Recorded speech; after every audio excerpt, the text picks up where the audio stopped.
হঠাৎ যেন নিরীহ মাটিতে জন্ম নিয়েছে সচেতনতার ধান।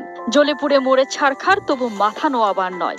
এ যেন সুকান্তের রেখে যাওয়া সেই দুর্মর বাংলাদেশ। বিনা যুদ্ধে নাহি দেব সুচক্র মেদিনী। যেমনি বুনো ওল তেমনি বাঘা তেঁতুল। মুস্তাফিজ ইস্যুতে এই মুহূর্তে বল আছে বাংলাদেশের কোর্টে। আইসিসিকে সাফ জানিয়ে দেওয়া হয়েছে বিসিবির চাওয়া।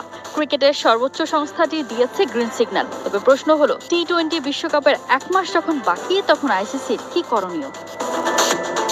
এর আগে 1996 বিশ্বকাপে নিরাপত্তা ঝুঁকিতে শ্রীলঙ্কার মাটিতে গ্রুপ পর্বে নিজেদের ম্যাচ খেলতে যায়নি ওয়েস্ট ইন্ডিজ আর অস্ট্রেলিয়া। 2003 বিশ্বকাপে কেনিয়ার নাইরোবিতে সন্ত্রাসী হামলার আশঙ্কা থাকায় নিউজিল্যান্ড সেখানে তাদের গ্রুপ পর্বের ম্যাচ খেলতে যায়নি। পুরনো হিস্ট্রি ঘেটে যা মেলে তা হলো, আইসিসির হাতে 3টি পথ খোলা। ভারত থেকে বাংলাদেশের ম্যাচ সরিয়ে শ্রীলঙ্কায় নিয়ে যাওয়া, নয়তো ভারতে অনুষ্ঠেয় ম্যাচ বাংলাদেশকে ছেড়ে দিতে হবে। সেক্ষেত্রে প্রতিপক্ষ দল পূর্ণ পয়েন্ট পেয়ে যাবে। আর সবচেয়ে কঠিন পন্থাটি হলো বাংলাদেশকে বিশ্বকাপ থেকে বাতিল করে দেয়া।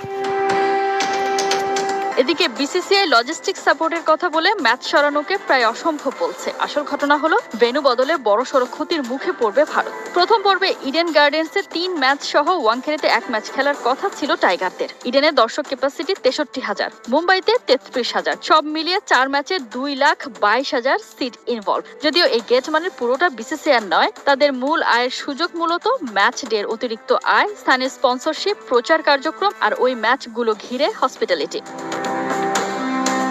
এবার আইসিসি যদি ভারত থেকে ম্যাচ সরিয়ে নেয় এবং ভেন্যুতে কোনো বিকল্প ম্যাচ না ফেলে, তাহলে ম্যাচ ডেতে 60 থেকে 90% দর্শক উপস্থিতি এবং গড় টিকিট মূল্য 500 থেকে 1,500 রুপি ধরে ক্ষতির পরিমাণ দাঁড়ায় আনুমানিক 7 থেকে 30 কোটি রুপির মতো।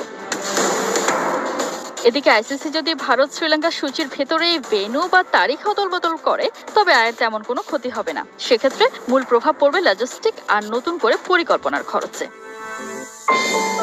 এবার দেখা যাক কোন পথে হাঁটে আইসিসি। ইটের বদলে পাটকেল মেরে ভারতকে গার্ডস দেখিয়ে দিয়েছে বিসিবি। এবার পালা আইসিসির। এটাই সুযোগ ভারতকে যোগ্য জবাব দিয়ে নিজেদের সত্যিকারের ক্ষমতা দেখানোর।